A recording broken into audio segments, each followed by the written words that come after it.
Well, I don't know how we managed, but me and my friend got first and second place out of our rare battle for Sakamoto.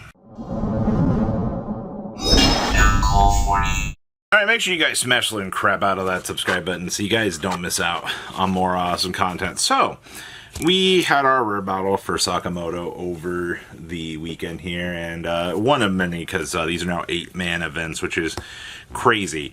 I ended up playing the yellow version of Sakamoto just because hand ripping is crazy. But my friend played a list that we really liked from Japan when I initially saw it. And this was one of the earliest concepts that I saw for Sakamoto that I just wanted to kind of get behind. So this is basically going to be a multi-change style deck, which is just going to get the ability to activate some triggers and do some things. So we are playing 3 of the base Taro Sakamoto Vanilla. Has a trigger that allows you to draw a card. We are also playing 3 Nagamo. Nagamo gives you, what was this? This is the restand. Yeah, choose one. Give it 3k. Card's actually pretty good and also has impact. So you can turn it into a 4k 0 impact, which is kind of nuts. And then we have probably one of the more interesting backbones of the deck is going to be Shishia. This gives you the ability to draw discard, which is pretty standard among the 0 lineup, and also has the draw trigger.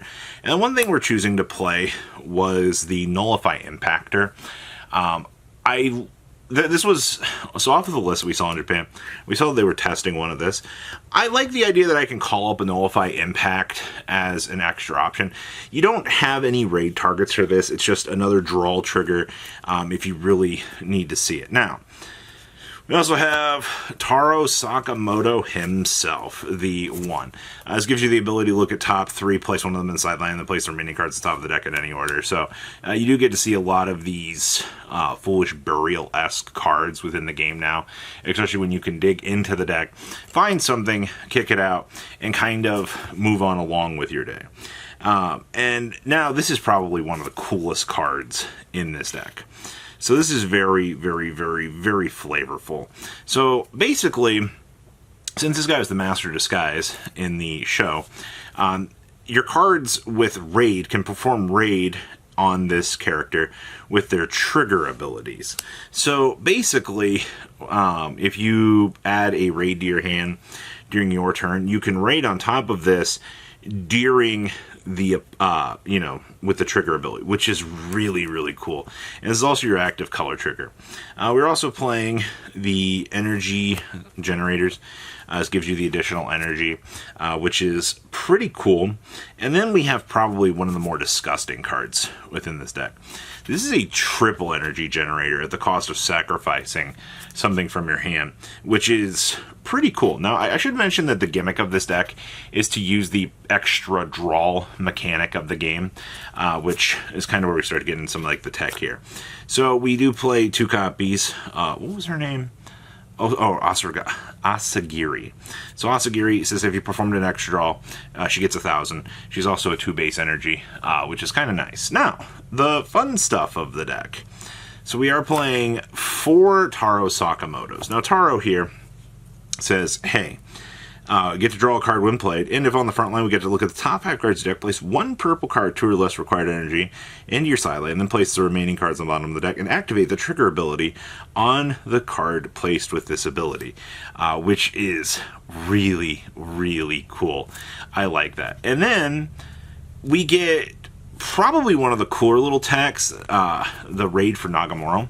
So this thing says, if on the front row, we could choose 1 purple character with a color ability from your sideline and activate its trigger abilities. And then you may place the top card of the raided character, or of this, into the raid. You do raid ability of a Nagamo, so you basically get to mode change into one of your other characters, which is kind of flavorful, honestly. So we get the ability to basically mode change. Now this is one of the most broken cards in the deck. This gives you the ability to restand AP if you've performed an extra draw this turn, which basically just refunds himself and the extra draw for the turn, which is amazing. Now you obviously can't re-trigger that ability within the same turn, but it's pretty good. We do play one of the Asagiri raid. This thing has impact when attacking. If you perform an extra draw this turn, we can draw up to 1 card. And if this character was played this turn, it gains 1,000 BP and damage too.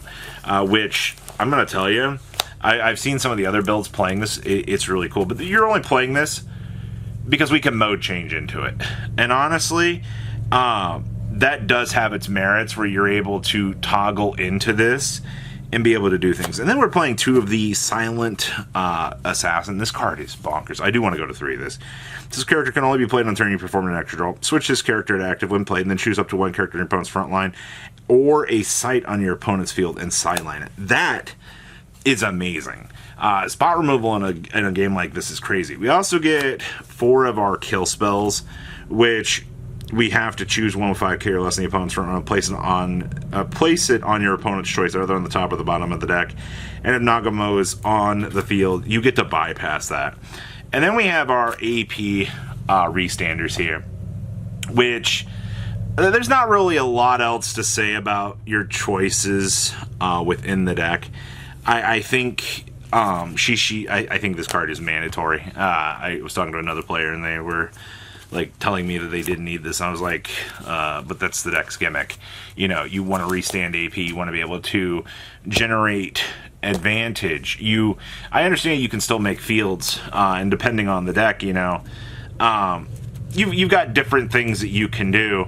But that's why, like, I want to test 2 of this, because I think the pressure that you get with this card, being a 5k, that can just spot removal, annihilate anything, is just, it's worth it overall.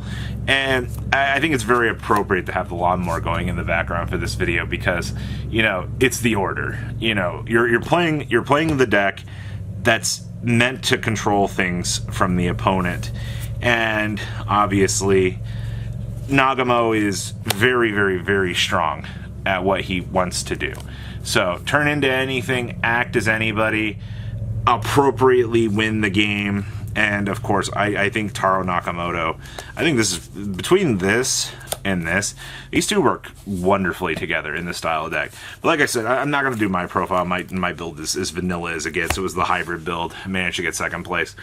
We managed to also win the soul leveling event, but it was with the first place Shen Army list. So not really much to really report with that. It was just kind of more of the standard good stuff choices, and you know, you're able to do your thing. So I think it's going to be the only set of rare battles I'm going to get to play, because next week we're in Chicago for Bushiroad. So RIP for getting to have any more fun within the block. So please leave a comment down below, tell me what you guys think.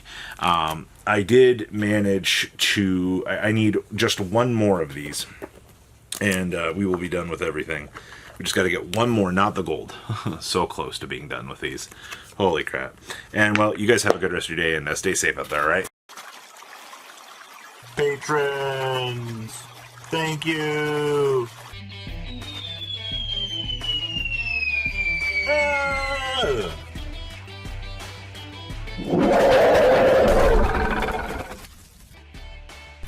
Thank you so much for watching. Check out these other videos.